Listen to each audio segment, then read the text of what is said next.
There's a special kind of pride that you feel deep down inside, a strength that seems to thrive in Lima, Allen County. The American way of life, to get in gear and do what's right. An unbreakable forthright link called real American strength. Lima, Allen County, real American strength.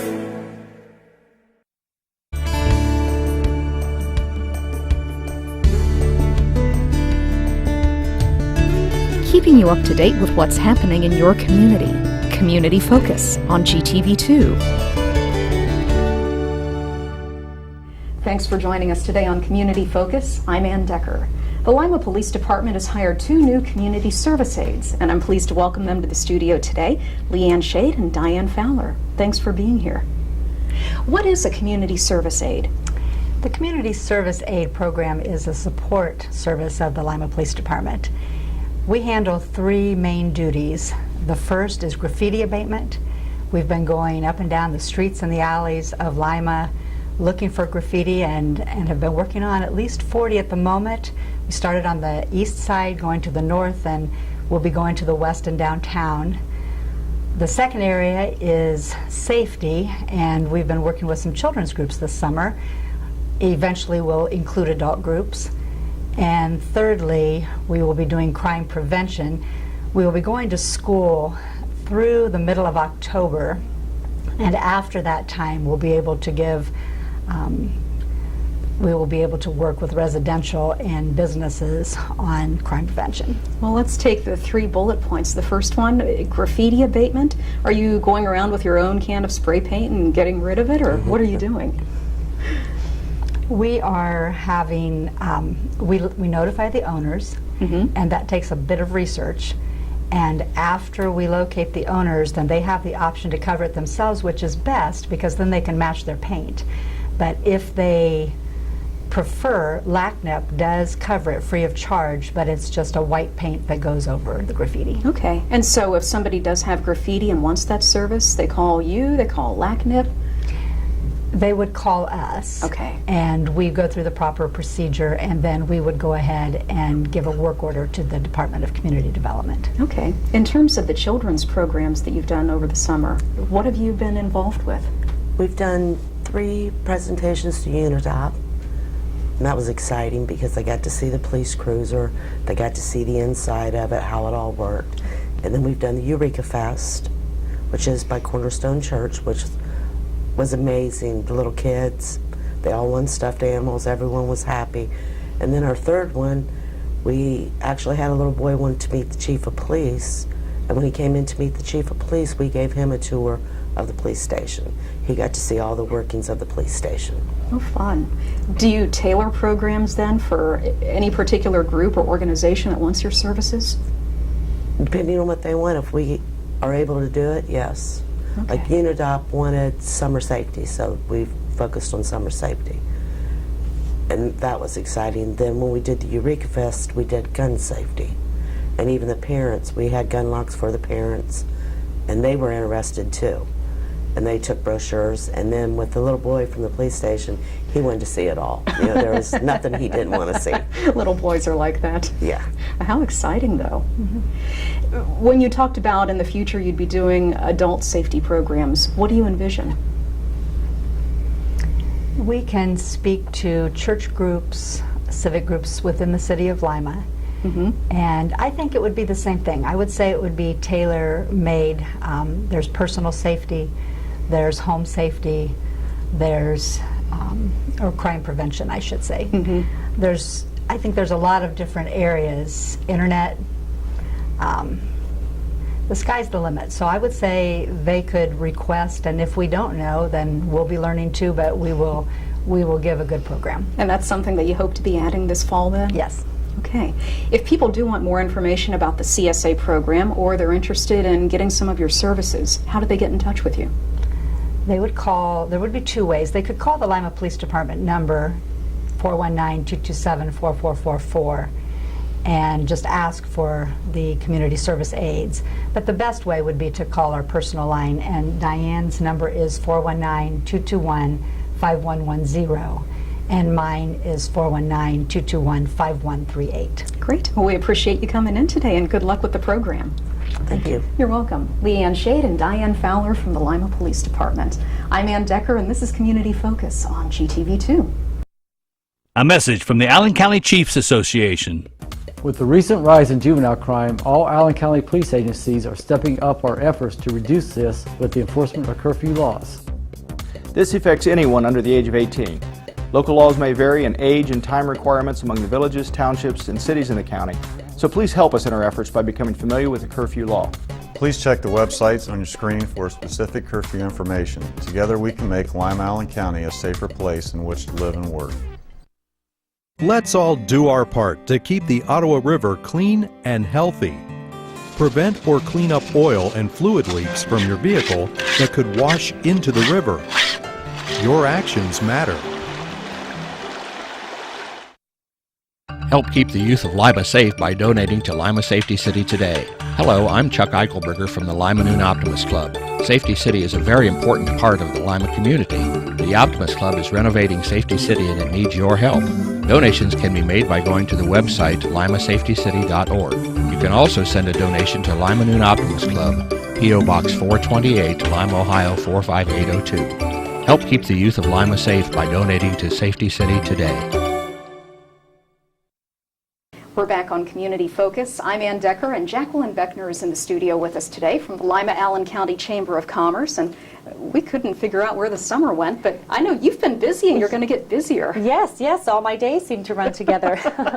Our very first event here I'd like to talk about real quick is our Wake, Rattle, and Roll program, and this is something we host every month, and this month, like all the others, is a little different. We're going to be held on August the 23rd.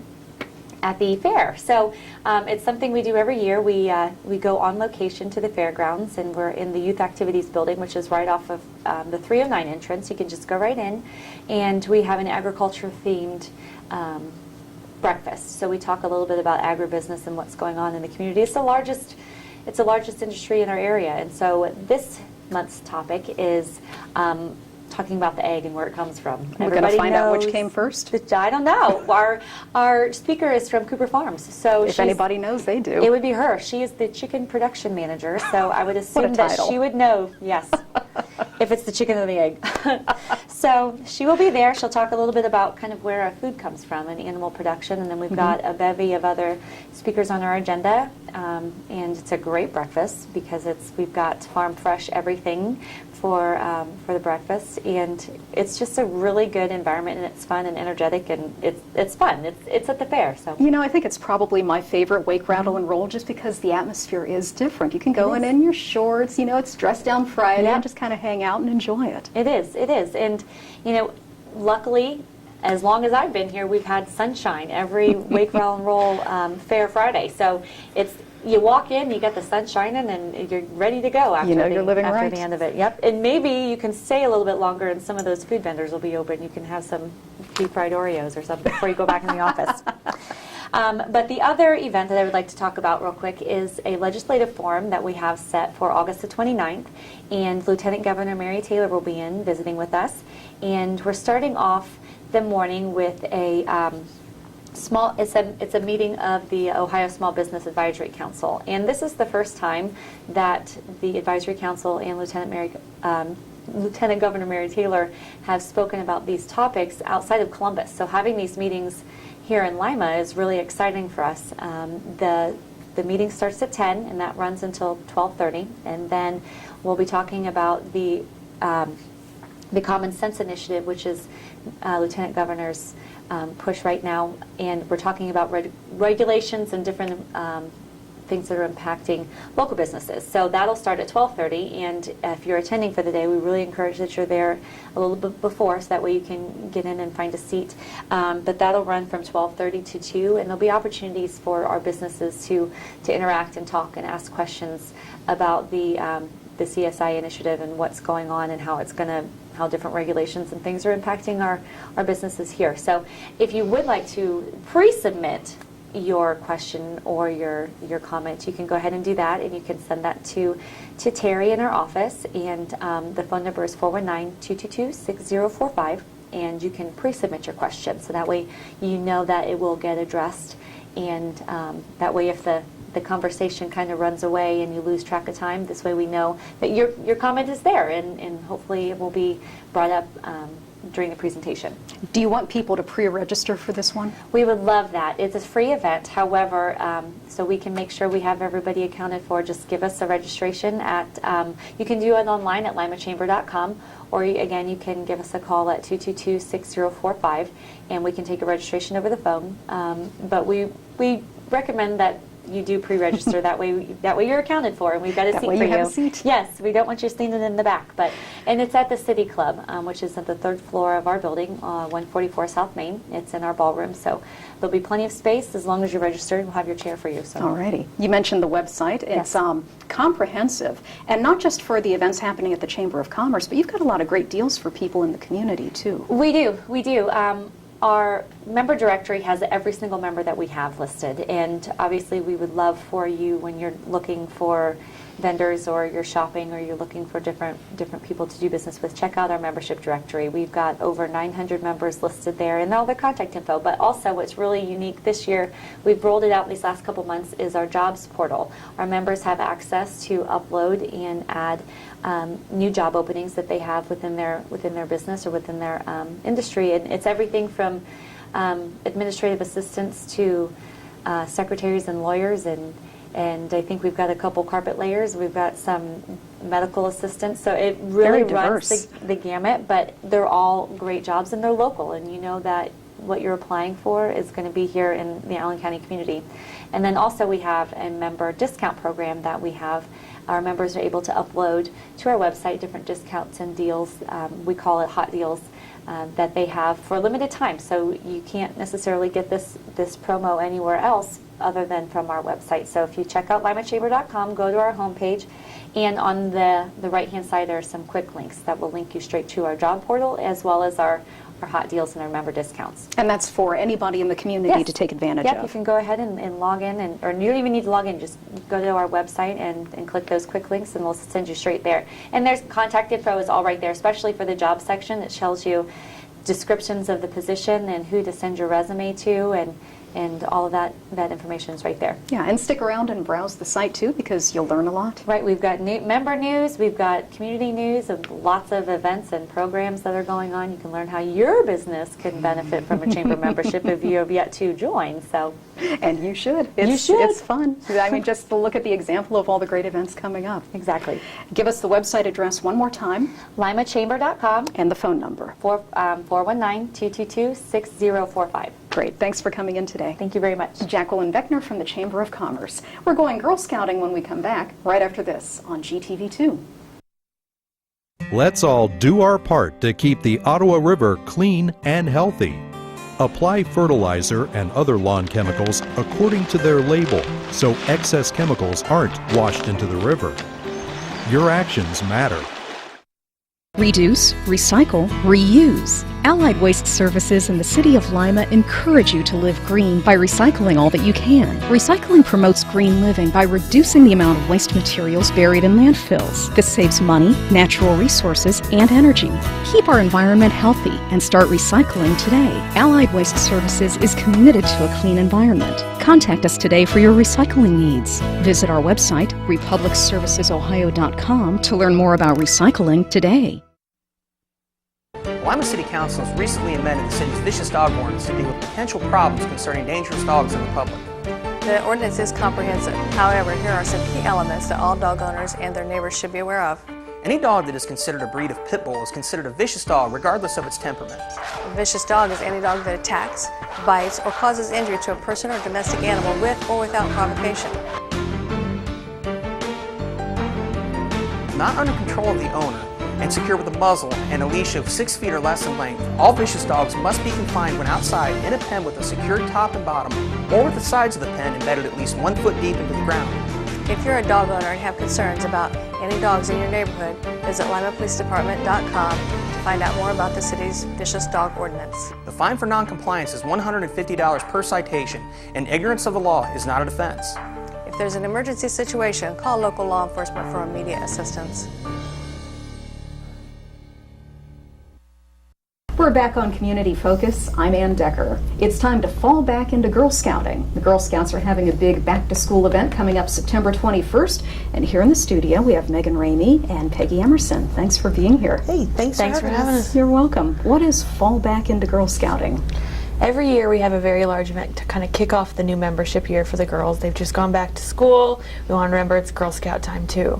So we have a big event that showcases our Woodhaven Program Center here in Lima, and they go all around the camp and they visit different stations with different themes like pond science. There's going to be one on earth dumplings near our our greenhouse there.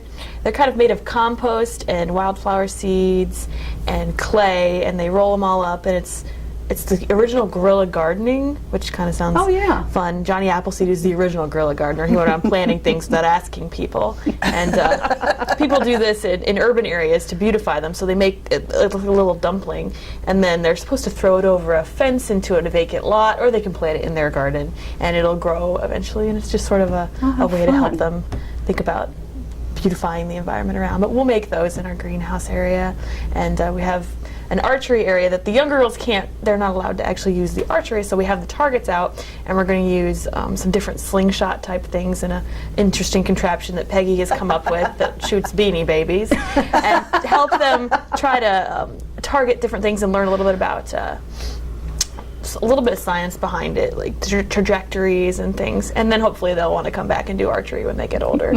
So there's different things like that they'll do around the camp that they can explore what Girl Scouting is all about and remember how much fun they had last year and start off their new year right. Okay, now when I did Girl Scouting way back when, I was doing cooking, I was doing sewing. It sounds like things have changed a little bit. A little bit. There'll still be some of those. We have our outdoor program manager is going to do an outdoor cooking session, and there'll be sampling, and they'll have the Dutch ovens out, and they can cook over an open fire. And they'll make sit-upons, which is a Girl Scout tradition. Yeah. Me too. There'll be a station for making swaps, which are special whatchamacallits affectionately pinned somewhere, and they have different things like that. So there'll be a lot of Girl Scout traditions in there. They're going to watch the Golden Eaglet, which is this ancient film that the founder of Girl Scouts, Juliet Gordon Lowe, did for recruitment. It's a silent film.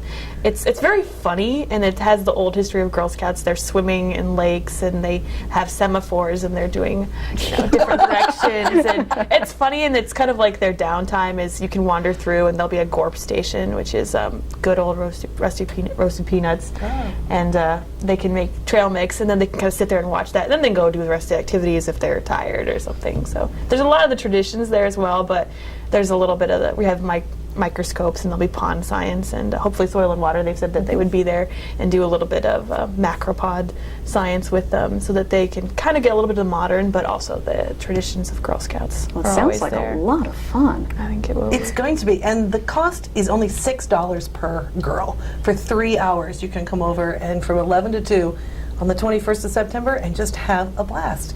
And the new thing this year that I'm excited about is that not only are those girls that are already Girl Scouts, but we're inviting girls that are new girls this year as well. So if you and your mom or your dad want to just come over and check out what we're doing and see if you'd be interested in Girl Scouts, or maybe sign up and try to find a troop, we will be there to help you out and do that. And again, just $6 a person. That's cheaper than a movie. And you'll get to take all kinds of cool things home with you. And meet a whole lot of new friends, And meet a whole lot of new friends. One of the neat things that we've been working on in Girl Scouts this year is some words that really describe us. We've looked at branding and things, and a couple of the words that just really stick with me are fun and curious and real and imagination. And those are the things that I really want girls to understand and grab onto, that if you're a girl who is a real girl, who has an imagination, who's curious about the world, and just likes to have fun, then Girl Scouting is for you. Who should be coming to this event? It's for kindergarten through 5th graders. So any girl in elementary school basically can come and bring a parent. We always want a parent. Yeah, don't just unattended girls. Unattended children wandering around is not a good idea. But any of those girls can come. It's $6 per girl, $6 for an adult. They can get in. They can explore the camp for a day. We'll have different signs up about the different things we do across the year, like our pottery studio, archery. We have a couple cooking for different grade levels. So they can explore all the things that they can potentially do with Girl Scouts all through that day. Well, let's say that a girl comes and she has a blast and she wants to keep on doing this. What is a normal Girl Scout event like for the year? What do they do? Wow. It's so the buzz for the year, other than saying the Girl Scout promise and law, is impossible, because every troop does something different. They do what the girls in their troop want to do. They sell cookies, as everybody knows, but the big thing that is so exciting to me is that girls are setting the direction for their troop. When I was a Girl Scout, we made a movie. It was back old Super 8, you know, getting the film developed kind of thing. I just was talking to a troop leader the other day. Their troop at the end of the year went to Chillicothe to go see the big outdoor play there, got a backstage tour, spent the night in Hocking Hills, went zip-lining the next day in a treetop zip-lining, and the entire cost for each girl was only $15 because they had saved their cookie money and was able to do that through the fundraisers and things that they had done as a troop. So you just, you know, it can be small things, it can be big things. It's fascinating to know what the troops are doing and hear those stories back. And really, Girl Scouting lasts for until they're grown up. Yeah. My daughter's a senior in high school. She's still an ambassador this year. Last year she got to go to Houston, Texas. This year they went to Cure Beach for a week at a beach house in North Carolina. So Sounds tough like life. a blast. Do they need to sign up for this event, or can they just show up? They can come and explore, and then at the end we'll have a different membership staff that are around that will, at the end, we'll have a flag ceremony and say, you know, if you're really interested in joining, please come up to the front, and these people will tell you how to join and help you find local troops and get you kind of involved. Okay. So they can just come explore, and then we hope that by the end of it they had so much fun that they want to join and do the rest of the things You've they got can me do. to the point where I want to join. Come on! We're always looking for adults too, because troop leaders, we need them, and they have to be wonderful, energetic people. Yeah. And we need volunteers for what we call volunteer-led series, which are just 6 to 8 week commitments where you do something with the girls that is just in your passion. So whether it's storytelling, creative writing, whatever it might be, you would be able to work with the girls with that for 8 weeks. That does sound like a blast. It is. It is a blast. If people want more information about Fall Back into Girl Scouting, give us date, time, and place one more time. All right, it is Saturday, September 21st from 11 to 2. They do ask that you RSVP by the 6th of September. Okay. And it's at the camp on Robb Avenue? Mm-hmm. Okay. Woodhaven Program Center. Okay. There's a big sign, this is Girl Scouts. So. Great. And what number do they RSVP to? 419-225-4085. And just ask for Kelly Rempe. She's our registrar at the front desk, and she will help you get registered. Wonderful. We appreciate you coming in today. Sounds like a blast. It is. Thank you, Ann. You're welcome. Peggy Emerson and Megan Ramey with the Girl Scouts. I'm Ann Decker, and this is Community Focus on GTV2.